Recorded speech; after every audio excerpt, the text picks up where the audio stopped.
The chamber was silent as Commander Shenza spoke to the Cranar High Council. Miller watched the councilors' reactions change from disbelief to horror. The Vorex did not lose the war in the way our history tells, Shenza said. They fought until their last ship, their last soldier.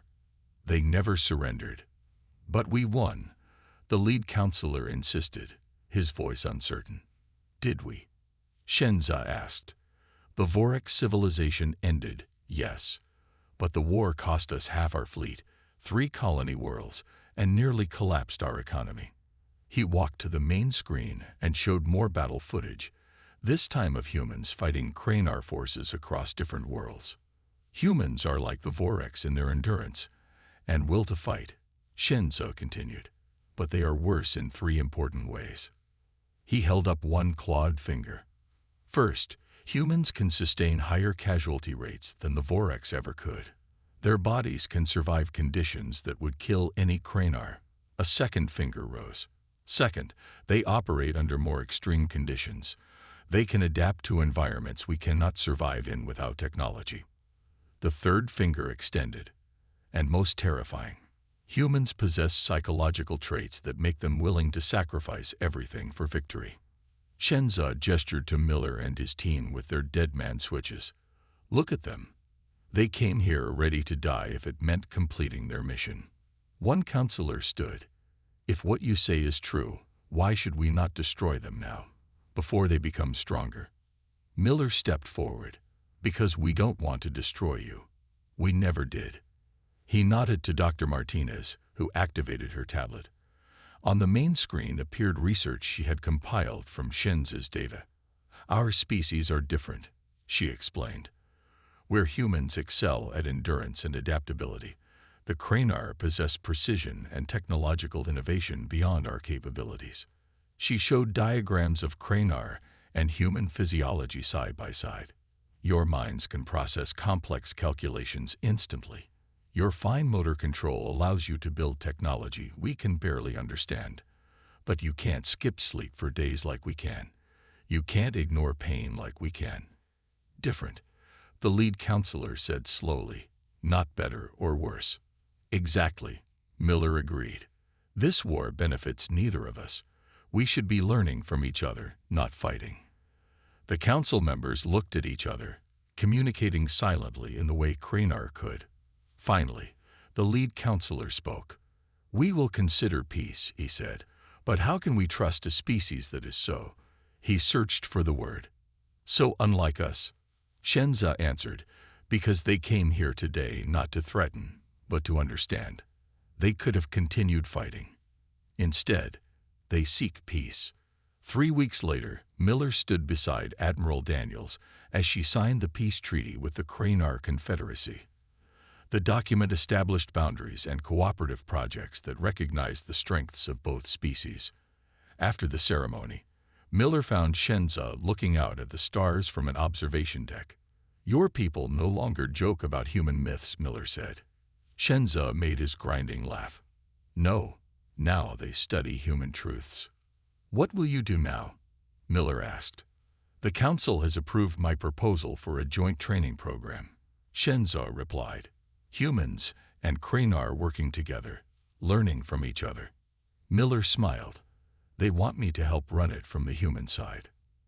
6 months later, Miller watched as a group of young Cranar recruits listened to Shenza tell stories of human capabilities. But now, they listened with respect rather than mockery. Nearby, Sergeant Reeves was teaching Cranar soldiers how to function beyond their normal limits, while Dr. Martinez worked with Cranar scientists to develop technology that leveraged both species' strengths. In another room, Cranar engineers taught human technicians the precision techniques that only Cranar hands could naturally perform. A young Cranar approached Miller. It was Lieutenant Vex Tai, who had helped them escape the battleship.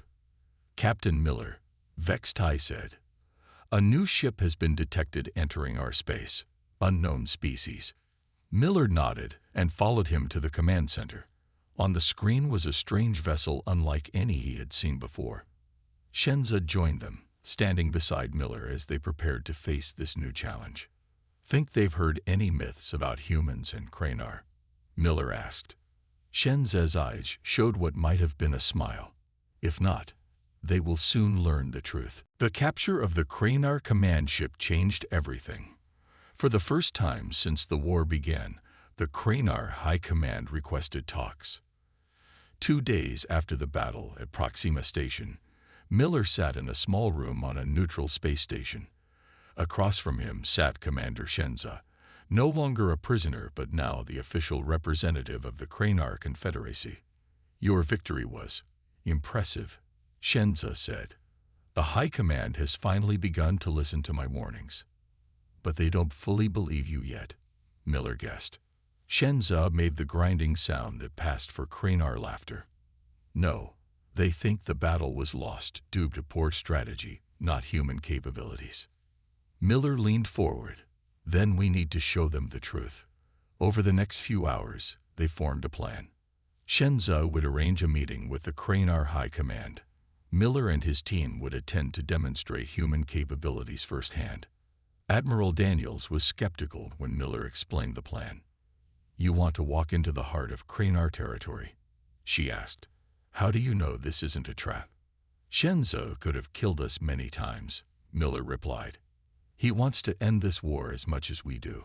3 days later, Miller's team boarded a Kranar diplomatic vessel.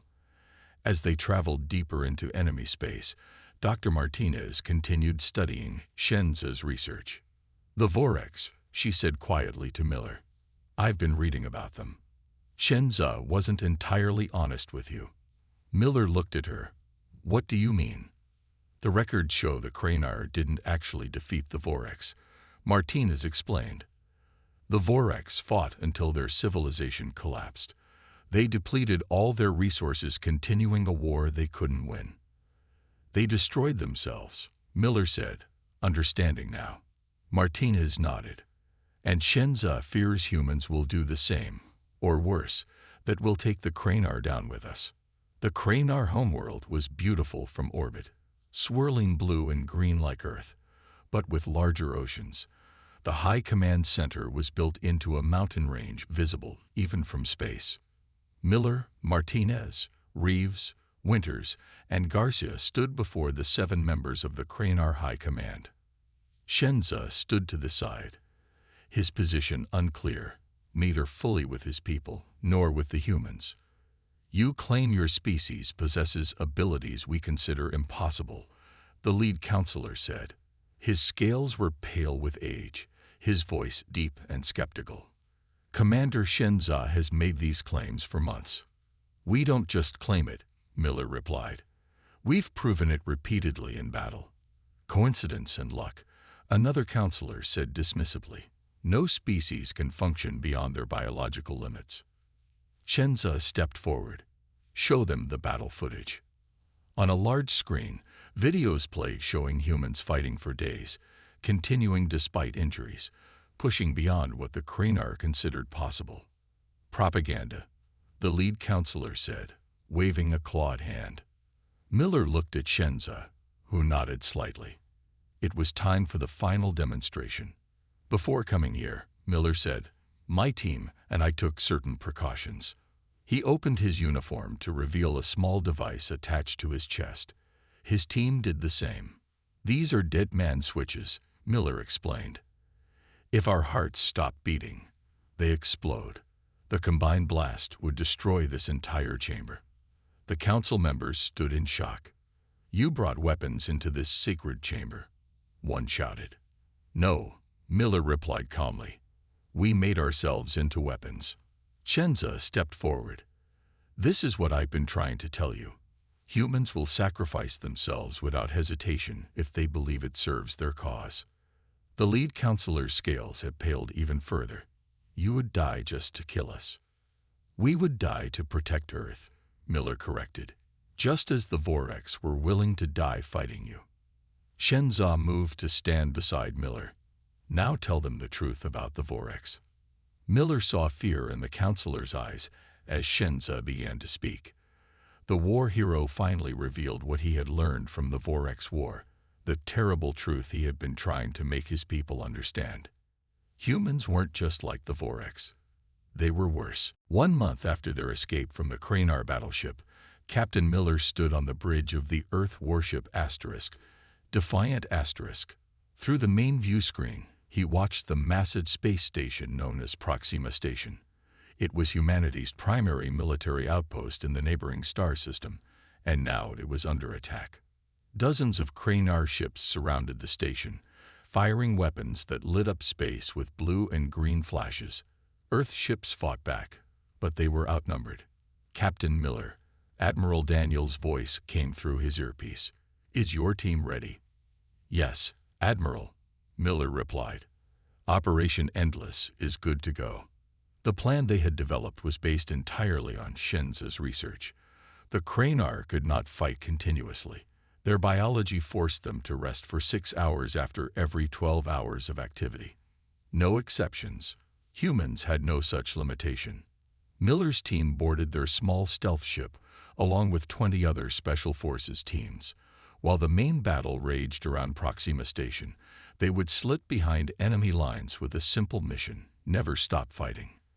"Remember," Miller told his team as their ship launched, "the Cranar expect us to follow their patterns.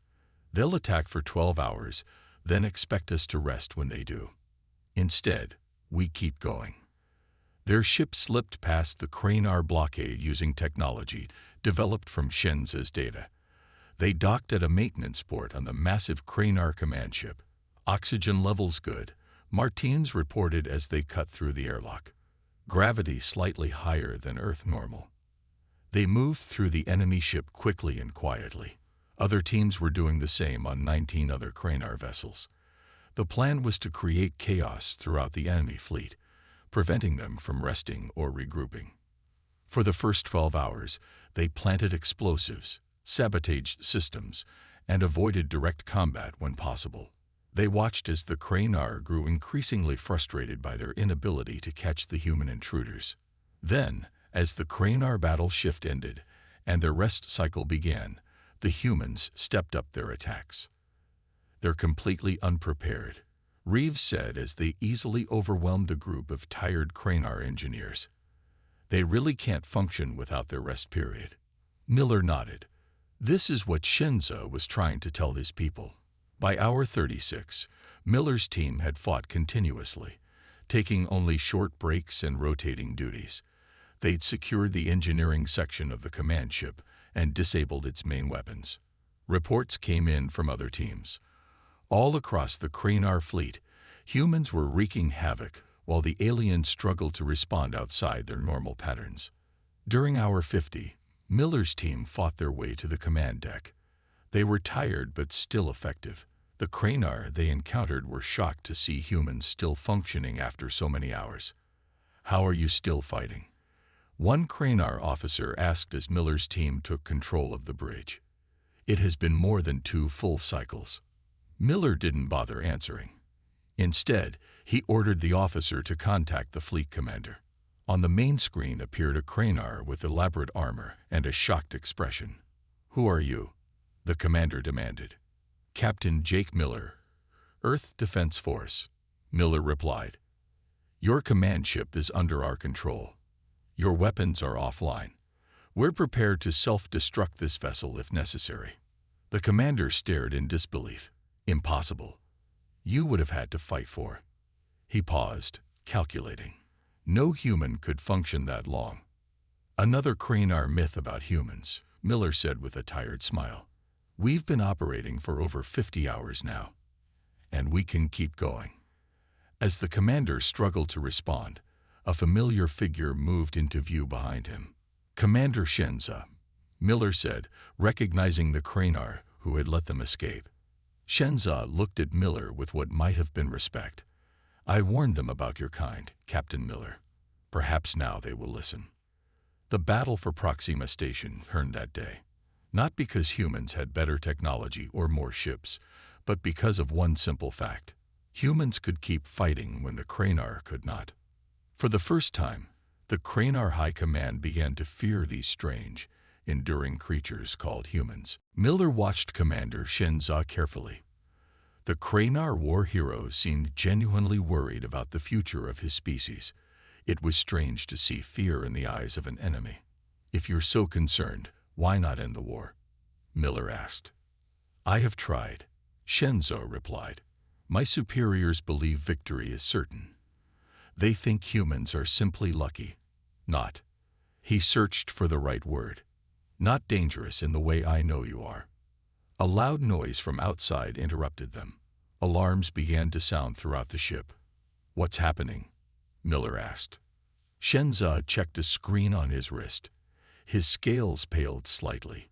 "Your team has escaped." Miller couldn't help smiling. Even captured and separated, his people had found a way out. Humans always did. A young Kranar officer burst into the room. "Commander, the humans have freed their captain's team. They've taken weapons and—" The officer stopped when he saw Miller standing there. "Lieutenant Vexti," Shenza said calmly, "it seems you failed to secure the prisoners properly." The young officer looked down. "Sir, they should not have been able to break the restraints. The metal requires strength no human should possess." "Yet they did," Shenza said, "as I have been telling you." Miller heard weapons fire in the distance. His team was coming for him. Shenza turned to Miller. "Your people will die if they try to reach this room." "Then let me go to them," Miller suggested. "No one else needs to die today." Shenza was quiet for a moment, then said to the young officer, "Vextai, escort Captain Miller to his team. Allow them to leave." "Sir," the officer looked shocked. "High Command ordered us to." "I know what they ordered," Shenza interrupted. "I take responsibility." Vextai hesitated, then nodded. "Yes, Commander." As Miller followed the young Kranar out, Shenza called after him, "Captain Miller, take this." He handed Miller a small data device. "My complete research on your species. Perhaps your leaders will listen when mine will not." Miller took the device and nodded his thanks. Outside, he found his team fighting their way through the ship. Sergeant Reeves had taken down 3 Kranar guards despite still limping from his previous injury. Dr. Martinez had somehow rewired a Kranar weapon to overload their shield systems. "Captain," Winters shouted when he saw Miller, "we found a shuttle bay 2 levels down." With Vextai's help, they reached the shuttle bay without further fighting. The young Kranar even provided them with access codes to launch. "Why are you helping us?" Martins asked him. "Commander Shenza believes humans are not what we think," Vexti replied. "After seeing you escape impossible restraints, I begin to think he is right." They boarded a small Kranar shuttle and launched toward Earth space. Miller watched the massive battleship grow smaller behind them. "Did they just let us go?" Garcia asked, still not believing their luck. "Not they," Miller said. "Him." Commander Shenza. 2 days later, Miller stood in Admiral Patricia Daniels' office at Earth Defense Command. He had just finished briefing her on their capture and escape, and this device contains Shenza's research. The Admiral held up the data unit. "Yes, ma'am," Miller replied. "Dr. Martinez has been analyzing it." Martinez stepped forward. "Admiral, the data is incredible. Shenza has been studying us for years, even before official first contact." She activated a screen showing detailed scans of human and Kranar physiology side by side. "The Kranar are fundamentally different from us," Martinez explained. "They cannot process adrenaline like we do. They require specific rest cycles that cannot be broken. Their nervous systems cannot block pain signals. And most importantly," she paused, "they are psychologically unable to sacrifice themselves." Admiral Daniels looked at the data with growing interest. "So they're physically incapable of doing what comes naturally to humans." "Exactly," Martins said. "What we consider normal human endurance and resilience, they see as impossible. That's why they treat reports of our capabilities as myths."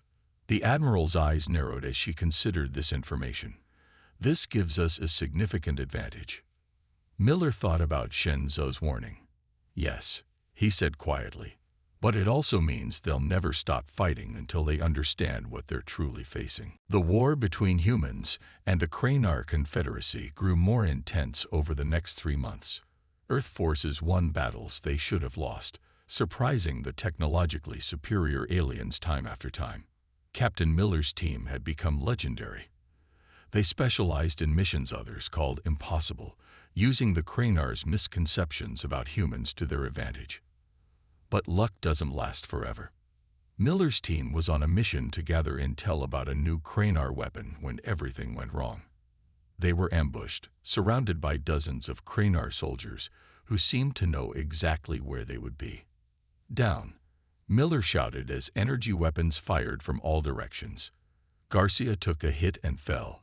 Winters dragged her behind cover, while Reeves and Martinez returned fire. But there were too many. Within minutes, all 5 humans were captured, their weapons taken, their hands bound with metal cuffs. The Kranar leader, a tall soldier with red markings on his armor, looked at them with cold eyes. "Captain Miller, your team has caused much trouble." His translator made his voice sound flat. "Commander Shenza will be pleased we captured you." Miller felt a chill at the name. Shenza, the Kranar commander who had studied humans with such interest during that first meeting 6 months ago. The humans were taken to a large Kranar battleship in orbit. After being held in separate cells for what felt like days, guards brought Miller to a large room with a view of stars through a wide window. Commander Shenza stood with his back to the door, looking out at space. He turned slowly as Miller entered. His scales were darker than Miller remembered, with more gray showing at the edges. "Captain Miller," Shenza said, "we meet again." He dismissed the guards with a wave of his clawed hand. Miller stood straight despite his exhaustion. "Come to gloat before you execute us, Commander." Shenza made a sound like rocks grinding together. Miller realized it was laughter. "If I wanted you dead, you would be," Shenza said. "No, I wish to talk." Miller watched as Shenza walked to a table and activated a screen. Images appeared, battle footage showing humans fighting, medical scans of human bodies, data about human physiology. "Your kind fascinates me," Shenza said.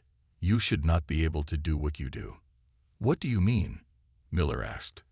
"You fight without proper rest cycles. You continue functioning with injuries that should disable you. You make decisions that guarantee your own destruction if it means victory." Shenza's vertical pupils narrowed. "It is not normal." "It's completely normal for us," Miller replied. Shenza touched the screen again, showing more images. "Before your kind, we encountered only one other species with similar traits. The Vorex." The screen showed aliens Miller had never seen before. Tall, thin beings with 4 arms and smooth gray skin. "What happened to them?" Miller asked, though he suspected the answer. "They are no more," Shenza said quietly. Miller felt cold. "You wiped them out." "No." Shenza's voice was strange. "They wiped themselves out fighting us. They would not stop, could not stop, even when victory was impossible." He looked directly at Miller. "Like humans." Shenza showed Miller more images, his superiors laughing at his reports, dismissing his warnings about human capabilities as exaggerations. "My commanders think I am obsessed," Shenza said. "They call human endurance and resilience myths, despite the evidence I provide." Miller began to understand. "You're not studying us to destroy us. You're trying to warn your people about us." Shenza made a gesture Miller couldn't interpret. "The Vorex nearly destroyed the Kranar Confederacy before they fell. And you humans," he paused, "you are worse than the Vorex ever were." Miller felt a strange mix of pride and horror at those words. "My superiors must understand what they face," Shenza continued. "This war cannot continue. Not if the Kranar wish to survive." Miller looked at the alien commander with new understanding. Shenza wasn't an enemy.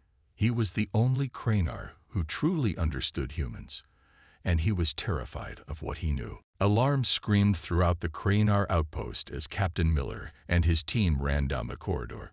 Red emergency lights flashed, casting strange shadows on the walls. "This way," Miller shouted, pointing to a maintenance tunnel they had mapped during mission planning. The 5 humans squeezed inside, just as a squad of Kranar soldiers rushed past. "They're sealing all exits," said Corporal Winters, checking his tablet. "Standard Kranar containment protocol." Dr. Martinez nodded. They always followed the same playbook. First seal exits, then search section by section. The team moved through the narrow tunnel until they reached a junction. Miller checked his map. Their extraction point was now blocked by dozens of Kranar soldiers. "We need somewhere to hold up until extraction can be rerouted," Miller said. "Ideas?" Sergeant Reeves pointed to a storage area on the map. "Here, defensible position with only one entry point." They made their way to the storage room and barricaded the door. Reeves and Private Kelly Garcia set up defensive positions while Winters tried to contact their extraction team. "No signal," Winters said. "They're jamming communications." Miller nodded. "Standard procedure. They'll follow with sweep teams in exactly 1 hour." He checked his watch. "We need to hold this position until our ship realizes something's wrong. That could be 24 hours or more." No one complained. They had trained for this. Hours passed. The Kranar attacked in perfectly timed waves, exactly as expected. Each assault came with precise timing. Teams of 6 soldiers, attacking for exactly 30 minutes, then withdrawing for 90 minutes. "They're like clockwork," Garcia said after the 3rd attack was repelled. Miller remembered the files they had seen. The Kranar had specific rest requirements they couldn't break. Their bodies simply wouldn't allow it. During the 6th hour, Sergeant Reeves took a shot to his leg. The Kranar weapon had burned through his armor, leaving a smoking wound. "How bad?" Miller asked. Reeves gritted his teeth as Martinez applied a medical patch. "I'll live. Still got 1 good leg and 2 good arms." The next Kranar attack team arrived and seemed surprised to see Reeves still fighting. Miller heard one soldier say to another, "The injured one continues to function. How is this possible?" By hour 12, the humans were tired but alert. They rotated short rest periods, with one person sleeping for 20 minutes while the others kept watch. The Kranar attacks became less coordinated. Miller realized they were struggling to understand why the humans hadn't surrendered or collapsed from exhaustion. During hour 18, they captured a young Kranar soldier. The alien stared at them with fear in its vertical slit eyes. "You should be non-functional by now," it said. "No species can fight this long without proper rest cycles." Miller smiled. "That's just one of our myths, isn't it?" By hour 30, even the Kranar commanders seemed confused. Their attacks came at irregular intervals, breaking their own protocols. During hour 36, Reeves, despite his injured leg, killed 3 Kranar soldiers in close combat when they breached the doorway. The remaining aliens retreated, clearly shocked at seeing an injured human fight with such effectiveness. "They're pulling back," Garcia said, peering through a small opening in the barricade. Winters looked up from his tablet. "I got a signal. Extraction team is 10 minutes out, coming in hot." They gathered their gear and the precious data they had collected. Miller looked at his team. Exhausted, wounded, but still operational after 36 hours of continuous combat. "Let's move," he ordered. As they fought their way to the new extraction point, Miller saw confusion and fear in the eyes of the Kranar soldiers they encountered. The aliens couldn't understand how these humans were still functioning. What the Kranar had dismissed as myths were being proven true before their eyes. And somewhere in the Kranar military, Commander Shenzo would soon hear about this incident, more evidence for his warnings about the true nature of humans. 6 months had passed since the failed peace talks. Jake Miller, now Captain Miller, sat in a briefing room at Earth Defense Command. The walls were lined with screens showing Kranar ship movements and battle reports. What had started as a diplomatic incident had grown into full-scale war. The Kranar blamed humans for the attack, claiming Earth had worked with the terrorist faction. Earth's leaders knew this was a lie, but the truth didn't matter anymore. "Your team drops in 6 hours, Captain," said Admiral Nancy Owens, pointing to a holographic map. "This outpost on Vega Minor contains valuable intelligence on Kranar military capabilities." Jake nodded. His 5-person special operations team had become experts at these missions. Get in, gather data, get out. Sometimes it went smoothly. Usually, it didn't. "We'll be ready, Admiral," Jake said. Later, on the small stealth ship taking them to Vega Minor, Jake checked his gear while Dr. Olivia Martinez, the team's xenobiologist, reviewed data from previous missions. "Everything okay, Doc?" Jake asked, noticing her frown. "Just reviewing the Kranar biological data," she said. "Their physical structure is fascinating. They don't have adrenaline like we do. Their bodies simply can't function beyond certain limits." Sergeant Alan Reeves, Jake's second-in-command, laughed from across the ship. "Lucky for us. Makes them predictable." The team landed on Vega Minor under cover of night. The Kranar outpost was built into a rocky hillside, with guards patrolling the perimeter. Using stealth tech, they slipped past the outer defenses and into the facility. Inside, they moved silently through dimly lit corridors. When they reached the central data hub, Corporal Ben Winters, their tech expert, connected to the system while the others stood guard. "Captain, you should see this," Winters whispered, pointing to his screen.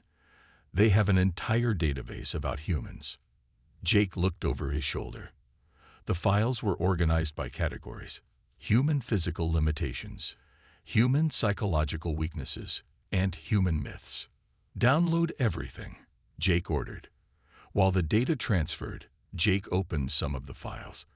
Videos played showing Kranar soldiers in what looked like a break room, talking and laughing.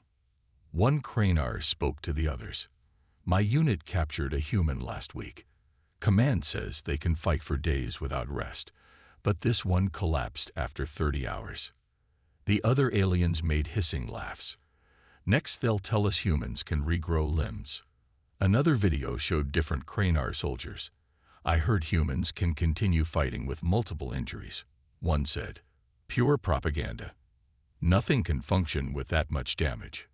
"Human pain tolerance is another myth," another replied. "Their nervous systems are too primitive to block pain the way the reports claim." Jake felt his anger rise as he watched more clips. The Kranar truly believed human capabilities were exaggerated stories. "Captain," Martins whispered, pointing to another file. "Look who's collecting all this." The file showed Commander Shenza, the same Kranar Jake had met briefly before the attack. He was speaking to Kranar military leaders, showing them combat footage of humans fighting. "The humans are not what you think," Shenza said in the video. "Their endurance exceeds anything in our experience. They continue fighting despite injuries that would incapacitate our soldiers." The leaders dismissed him with gestures Jake recognized as disrespect. "They don't believe him," Martinez said. "Download complete," Winters announced. Just then, alarms blared throughout the facility. They'd been discovered. "Move out," Jake ordered, leading his team toward their exit point. As they ran through the corridors, Jake heard the sound of Kranar soldiers approaching. They were about to learn firsthand that human capabilities were no myth. For the next 36 hours, Captain Miller and his team would prove exactly how real those myths were. Lieutenant Jake Miller stood at the viewport of the Earth defense vessel Horizon *, watching the massive Kranar ship approach. His stomach tightened as the reptilian ship, nearly 3 times the size of the Horizon *, came into view. The ship looked like a giant metal crocodile with sharp edges and glowing blue lights. "Nervous, Lieutenant?" Captain Susan Wright asked, stepping beside him. Jake straightened his uniform. "No, ma'am. Just ready to make history." After decades of watching Earth from afar, the Kranar had finally made contact. As part of humanity's first diplomatic team, Jake knew everything rode on this meeting going well. The team boarded the Cranar vessel 2 hours later. Jake walked behind Ambassador Richard Dawson, taking in the ship's interior. The walls glowed with a faint blue light, and the air smelled like metal and something spicy. The Cranar were tall, standing 7 to 8 feet. Their skin ranged from deep green to blue-gray, with scales that shimmered under the lights. Their faces reminded Jake of lizards, with vertical pupils and no visible ears. At the diplomatic reception, drinks and food were served. Jake couldn't eat the Cranar food, so he stood to the side, watching. That's when he heard them. "Is it true humans need to shut down for 8 hours every day?" One Cranar soldier asked another. Both wore armor with markings Jake couldn't read. The second Cranar made a hissing sound that must have been laughter. "Yes, they call it sleep. Imagine losing a third of your life to unconsciousness. And their skin tears so easily. No wonder they cover themselves in fabric," the first one said. "How did they ever make it to space?" Jake sipped his water, pretending not to notice. The translator in his ear worked perfectly, unfortunately. "I heard they leak water when they feel emotions," a third Cranar joined in. "From their visual organs." "Disgusting," the second one said. "And their bones break under minimal pressure." Jake felt his face grow hot with anger, but kept his expression neutral. He moved away, only to bump into another Cranar, this one wearing elaborate armor with many symbols. "Excuse me," Jake said, stepping back. The Cranar looked at Jake, not with the mockery he'd seen from the others, but with intense focus. "Lieutenant Miller," he said in a deep voice. "I am Commander Shenza." Jake nodded respectfully. "Commander." "Do not mind the young ones," Shenza said, gesturing toward the group that had been joking. "They know little of other species." "And you do?" Jake asked. Shenza's eyes narrowed slightly. "I have experience." He studied Jake for an uncomfortable moment. "Your kind interests me greatly." Before Jake could respond, alarms blared throughout the ship. The lights turned red, and Cranar began running in all directions. "What's happening?" Jake asked, but Shenza was already moving away. That's when the explosions started. Jake was thrown against a wall as part of the room blew apart. Through the smoke, he saw Ambassador Dawson fall, blood spreading across his chest. Captain Wright was shouting orders, trying to gather the human delegation. "Terrorist faction." Someone yelled, "Get to the shuttle." Jake pulled himself up and ran to help a wounded human diplomat. As they moved toward the exit, more explosions rocked the ship. Jake saw Cranar fighting Cranar. Some faction within their own ranks had attacked the peace talks. In the chaos, Jake became separated from the remaining humans. He ducked into a side corridor as armed Cranar ran past. Finding a computer terminal, he quickly connected his data device, standard procedure in unknown territory. To his surprise, the security was minimal, and he downloaded whatever files he could access. Alarms continued as Jake made his way through the damaged ship, avoiding fighters on both sides. He finally found an escape pod, programmed it for Earth coordinates, and launched into space.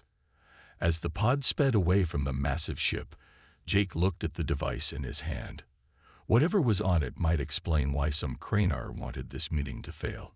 The diplomatic mission was over. Now Earth needed to prepare for what would come next.